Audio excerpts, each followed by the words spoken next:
University in 2007 and also obtained a degree at the Institute of Modern Art as a journalist. She did write for the weekly magazine Headache, Track, and also did contribute as a journalist to the publications or works of the research center, which is called Region. Mrs. Nazaryan was involved in numerous NGO activities in her country, for instance, also as coordinator of election programs of the NGO that is called Transparency International Anti-Corruption Center. And in terms of politics in Armenia, Mrs. Nazaryan, since 2016, has been a member of the board of the Civil Contract Party, and in 2017 did join the National Assembly of Armenia as a member in the framework of the Way Out, it is called Way Out Alliance of Parties. From September 2018 to January 2019, Mrs. Nazaryan was the head of the Way Out faction in the Armenian parliament. And in January this year, Mrs. Lena Nazaryan was elected Vice President of the National Assembly. Mrs. Nazaryan was also in 2013 the winner of the Freedom of Speech Awards given by the journalists club Aspares. And may I now invite you to take the floor, please.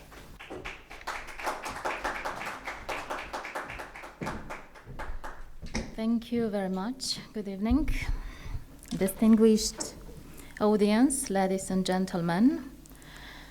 It is my pleasure that in my capacity as Deputy Speaker of the National Assembly of Armenia, I have joined this historic event, the 30th anniversary of the fall of the Berlin Wall. I would like to extend my words of gratitude to the representatives of the Academy for Cultural Diplomacy for their invitation and for this opportunity to address this summit. I hold high public office in Armenia, but today I will not be speaking as a state representative only. I will be speaking as a contributor to the 2018 Velvet Revolution of Armenia, known otherwise as Revolution of Love and Solidarity. I will be speaking as an activist who has had her share in this process of democratization in my country, as someone whose life as a child was affected profoundly by the momentous fall of the Berlin Wall. I will be speaking as someone who later, in the not so immediate aftermath of the collapse of the Soviet Union, joined the ranks of all those who had set in motion the wheels of opening cracks in the structure of global authoritarianism. A year ago, in the spring of 2018, the people of Armenia, determined to carry the waves of our revolution forward, began a struggle against systematic corruption in the country. They were adamant in their decision to remove bricks from the tall tower the previous semi-authoritarian government had erected. They should choose their first milestone to be the staging of new and free parliamentary elections in Armenia. Once the new parliament was formed, we joined forces with Armenia's new government and other democratic institutions to carry out reforms which, among other things, also aimed at removing the barriers created by the country's previous regime. It is my firm belief that these combined efforts are part and parcel of much broader context. Our undertakings continue and are on a par with the logic of what the Berliners and the other societies of the former Eastern Bloc and Soviet republics started as many as 3 decades ago. Ironically, the wall of Berlin, that ostentatious symbol of division, has now become a memory symbolizing unification against iron curtains, against deterrence, against political repressions, and the like. The wall of Berlin is an unkind reminder to all of us, to the citizens on either side of the barricades, that a wall is a wall, that wall can separate families, that a wall can turn the inside into an outside, that it can turn our deluded ideas about otherness into the reality of regular people's daily lives. So what we are celebrating today is not a matter of international and domestic politics only. An event that changed the political map of Europe and marked the revival of democracy throughout the continent. Today we are also celebrating an event that brought families back together, gave people mobility, a sense of freedom, solidarity.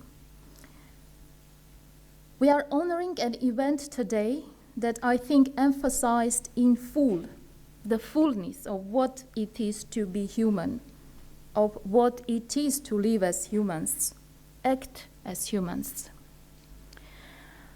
The present we happen to be living in may seem brighter than the past we had, but it's a past never to be forgotten.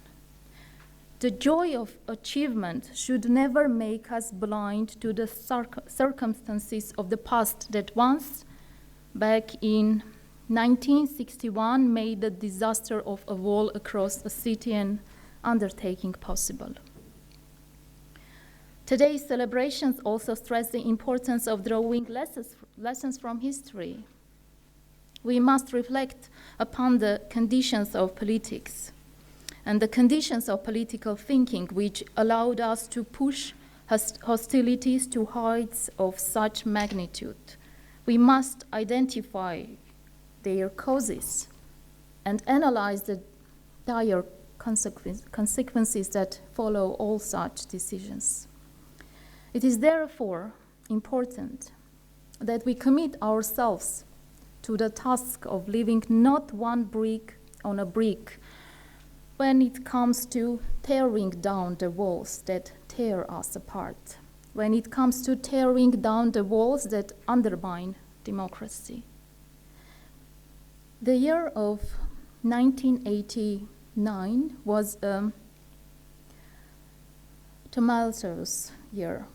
Late in spring and early in summer, as the people of Hungary began the removal of Hungary's border fence with Austria, and as the people of Berlin were demolishing their wall of shame in November, the people in Armenia, too, had begun a year earlier challenging the borders imposed on them by the Soviet regime. Their aim was to resort to legal instruments and to peaceful means to be able to overcome the divide between the two segments of Armenians living in Armenia proper and the autonomous region of Nagorno-Karabakh. On those days, when the most tangible symbol of the Cold War era was being brought down in Berlin, the authorities of Soviet Azerbaijan, motivated by the non-action or the consent of the Central Soviet government, did their best to suppress those democratic developments. They blockaded Armenia, as well as the Lachin corridor, the only passage linking Armenia to Nagorno-Karabakh. This brought to a military confrontation of large-scale proportions. After 3 decades, the conflict remains unresolved. The blockade of the Lachin corridor may have been lifted, but Armenia's borders with Azerbaijan and consequently also with Turkey remain closed to this day.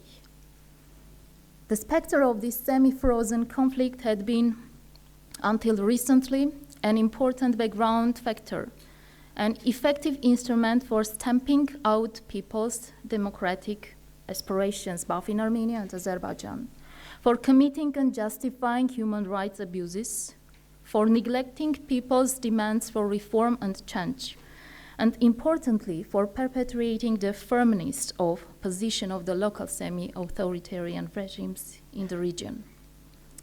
The Nagorno-Karabakh conflict has for years on end posed formidable obstacles to the region's smooth transition to long-term democracy and to lasting prosperity. The bitter pills that people of Germany and the people of my country had to swallow were not of the same making. Yet the two experiences show that there is no such authoritarianism that can succeed in keeping people torn apart forever. There are no such walls, nor any blockades or barricades, chains that prevail forever. Indeed, it is the nature of authoritarian regimes that they should impose restrictions and breed intolerance. It is in the nature of authoritarian regimes that they should draw curtains made from the iron and build up battlements made from steel and heaviest concrete. It is in the nature of authoritarian regimes that they should impose on people immobility of thought and immobility of action. But it is also in the nature of human spirit that it will always find gateways into liberation. We must therefore never turn a blind eye to this basic feature of our human composition. We must instead breathe life into such aspirations, give shape to such demands, and promote, of course, the values of free thought, democracy, human rights, and solidarity, be it inside our own countries or the outer world of interstate relations. It is inevitable that iron curtains will vanish one day. It is also inevitable that all the walls of authoritarianism will fall apart one day.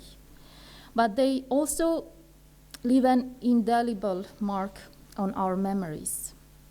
They always leave a trail of damage behind.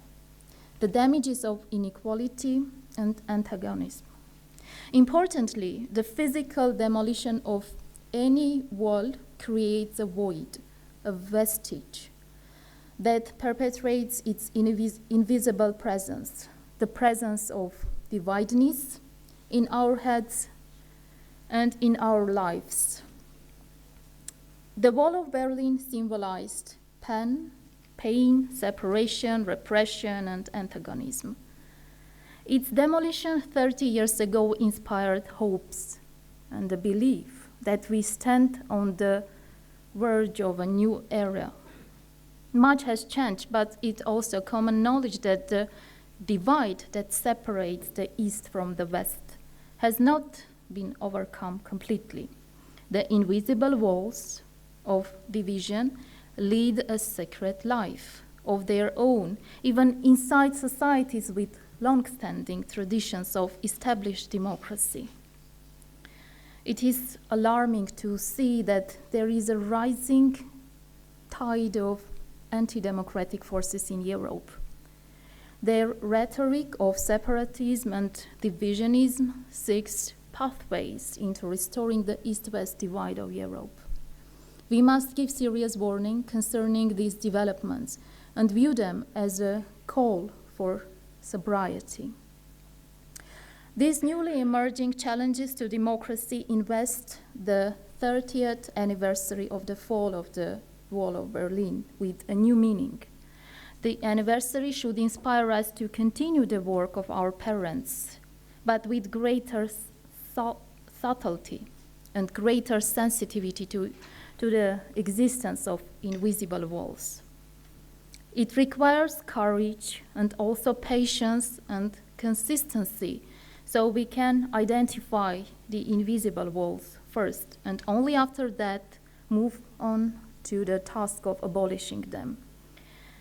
Indeed, it is our task today to break through such invisible barriers and promote equality and solidarity.